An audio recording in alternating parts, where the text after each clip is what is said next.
नमस्कार मित्रांनो, स्वागत आहे तुमचं पुन्हा एकदा आपल्या मराठी यूट्यूब चॅनलवर.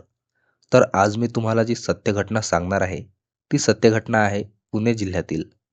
पुणे जिल्ह्यामध्येच एक परिसर आहे बालेवाडी. बालेवाडी परिसरामध्ये एक 44 वर्षाचा माणूस, त्याचं नाव होतं अंकुश. हे आपल्या सहकुटुंबासोबत राहत होते. अंकुश एक टूर्स अँड ट्रॅव्हल्सचा बिझनेस करत होते. अंकुश आपल्या बायकोसोबत आणि आपल्या लेकरांसोबत एक चांगला आणि सुखी जीवन जगत होते. त्यांचं सर्व काही अगदी व्यवस्थितपणे चालू होतं. अंकुशची जी पण काही कमाई झाली होती, त्याच कमाईमधून त्यांनी गावाकडे 1 एकर जमीन घेतली होती. त्यांना गावाकडे परमनंटली जायचं होतं आणि त्यासाठी त्यांना गावाकडे काहीतरी व्यापार चालू करायचा होता. पण त्यासाठी खूप सारे पैसे लागायचे होते आणि नक्की कोणता व्यापार सुरू करायचा, असं अंकुश यांच्या मनामध्ये चालू होतं. तर खूप विचार करून अंकुशने ठरवलं की बार अँड रेस्टॉरंट आणि मंगल कार्यालय हे व्यवसाय त्यांना चालू करायचे आहेत. पण त्यासाठी पहिले खूप मोठा खर्च करावा लागेल. पण त्यांना पैसे मिळत नव्हते, तर त्यांनी पैशाच्या शोधामध्ये होते. अशामध्ये ते एका बिझनेस मीटिंगमध्ये गेले. अंकुश पुण्यामध्येच एका मीटिंगसाठी गेले होते.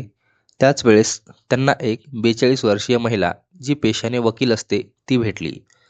दोघांची ओळख होते. त्या महिलेचा जो पती आहे, तो एक न्यायाधीश आहे. दोघांची पण हळूहळू अंकुशला ओळख झाली होती.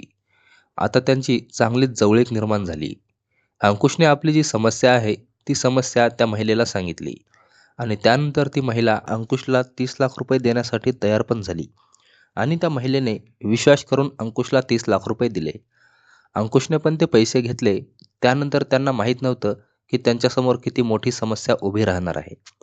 ते कर्जाचे पैसे अंकुशचा जीव घेतील हे अंकुशला अजिबात माहीत नव्हतं. हळूहळू त्या महिलेचे आणि अंकुशची जवळीक वाढली गेली. दोघं एकमेकांना वेळ द्यायला लागले होते. दोघं एकमेकांना भेटत होते. असंच भेटता भेटता दोघांचे एकमेकांसोबत अनैतिक संबंध सुरू झाले आणि याची जाणीव दोघांना पण लागलीच नाही. हळूहळू वेळ समोर जाऊ लागला होता. आता जी महिला होती, त्या महिलेला अंकुशचा नाद लागला होता. त्या महिलेला अंकुश हा कायमसाठी आपल्या जवळ हवा होता. पण ते शक्य नव्हतं, कारण की दोघांचे पण लग्न झाले होते आणि दोघांचं पण चांगला परिवार होता आणि चांगला संसार होता, जे की अगदी सुरळीतपणे चालू होता. तर त्या महिलेने अंकुशकडे आपले पैसे मागायला सुरुवात केली. पण त्यावेळेस अंकुशकडे पैसे नव्हते, हे त्या महिलेला माहीत होते. तर अंकुश म्हणाला की मी काही दिवसानंतर तुला पैसे परत करेन. जे पण तुझे पैसे आहेत आणि जे पण त्यांचं व्याज होईल, ते सगळं आम्ही तुला परत करायला तयार आहे. पण ती महिला अजिबात ऐकायला तयार नव्हती. ती त्याला ब्लॅकमेल करत होती. ती महिला अंकुश याच्यावर दबाव टाकण्याचा प्रयत्न करत होती. ती महिला अंकुशला म्हणत होती की काही पण कर, पण माझे पैसे तर मला आत्ताच हवे. नाहीतर तू तुझ्या कुटुंबाला सोडून दे. तुझ्या बायकोला, तुझ्या लेकराला सोडून दे आणि माझ्यासोबत कायमचा येऊन राहा. एवढंच नाही तर तो तुझा मुलगा आहे. तुझ्या मुलाचं लग्न माझ्या मुलीशी कर. आणि त्यानंतर अंकुशचा एक फ्लॅट होता. तर ती महिला अंकुश याच्यावर दबाव टाकत होती की तो फ्लॅट पण माझ्या आणि माझ्या पतीच्या नावावर करून दे. तर मी तुला सोडून देईन. नाहीतर तू विचार पण करू शकणार नाही की आम्ही तुमच्यासोबत काय काय करू शकतो. ती महिला एक वकील होती आणि त्या महिलेचा पती न्यायाधीश होता. त्यामुळे अंकुशला खूप जास्त वाईट वाटत होतं. तो विचारामध्ये पडला होता की नक्की माझ्यासोबत काहीतरी वाईट घडेल. त्यामुळे त्या महिलेच्या प्रेशरमध्ये येऊ लागला. आता ती महिला त्याला जास्त ब्लॅकमेल करत होती. अंकुशला एकही मार्ग सुचत नव्हता आणि असंच तारीख होती 9 जानेवारी 2025ची. त्या दिवशी ती महिला अंकुशला कॉल करते.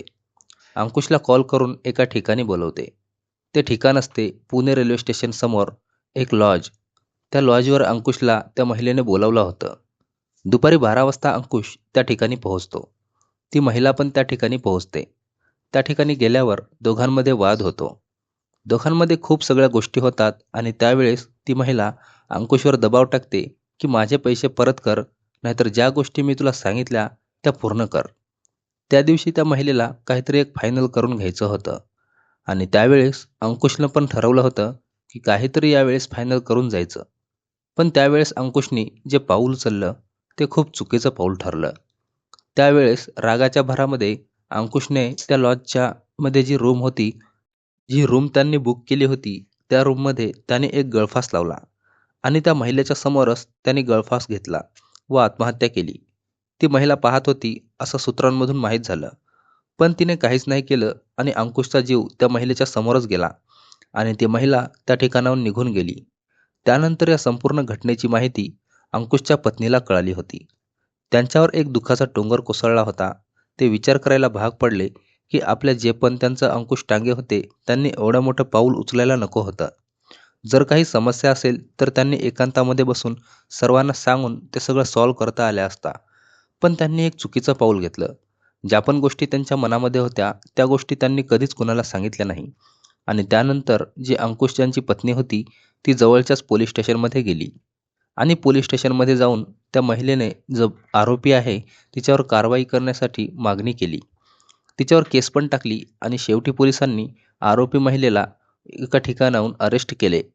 आता पुढची जी पण कारवाई आहे ती पोलीस करतच आहेत.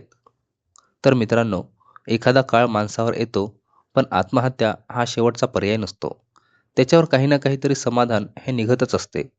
जर कोणती समस्या असेल तर आपण आपल्या घरच्यांना सांगावं किंवा जे पण आपले कोणते जवळचे मित्र किंवा नातेवाईक आहेत त्यांच्यासमोर आपले विचार मांडले पाहिजे.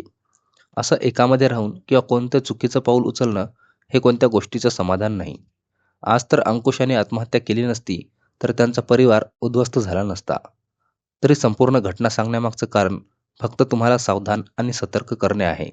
कुणाचेही मन दुखावणे किंवा कुणाला बदनाम करणे किंवा कोणत्याच पवित्र नात्याला बदनाम करणे हा आमचा उद्देश नाही. ही घटना आपल्याला एक महत्त्वाचा धडा शिकवते. जेव्हा कोणतीही समस्या किंवा मानसिक तणाव आपल्यावर येतो तेव्हा आत्महत्या हा कधीच योग्य पर्याय नाही. जरी आयुष्यात संघर्ष असेल तरी समाधान मिळवण्यासाठी आपल्याला आपल्या कुटुंबियाशी, मित्रांसोबत आणि नातेवाईकांशी बोलावं पाहिजे. संवाद हा समस्येवर तोडगा काढण्याचा सर्वोत्तम मार्ग असतो. आत्महत्या कधीच एक उत्तर नाही आणि तिच्याद्वारे आपल्याला फक्त दुःख आणि नुकसान होतं. या घटनेत अंकुश टांगेने आत्महत्या केली, परंतु त्याने मदतीसाठी आपल्या जवळील लोकांशी बोललं असतं तर कदाचित त्याचा निर्णय वेगळा असता. माझा उद्देश आपल्याला एक गोष्ट सांगणे आहे. कोणत्याही परिस्थितीत आपली समस्या आपल्यापर्यंतच ठेवू नका. त्यावर चर्चा करा, मदत घ्या. जीवनात संघर्ष असेल तरी समाधान मिळवण्याचे मार्ग अनेक आहेत. आशा आहे की आपण या घटनेवरून योग्य धडा घेतला असेल. जीवन एक अनमोल देणगी आहे, त्याची कदर करा. कुठेही अडचणीत आल्यास आत्महत्या हा अंतिम पर्याय नसावा. आपल्या जवळच्या लोकांशी संवाद साधा, मदतीची मागणी करा आणि समस्याचा सामना करा. धन्यवाद.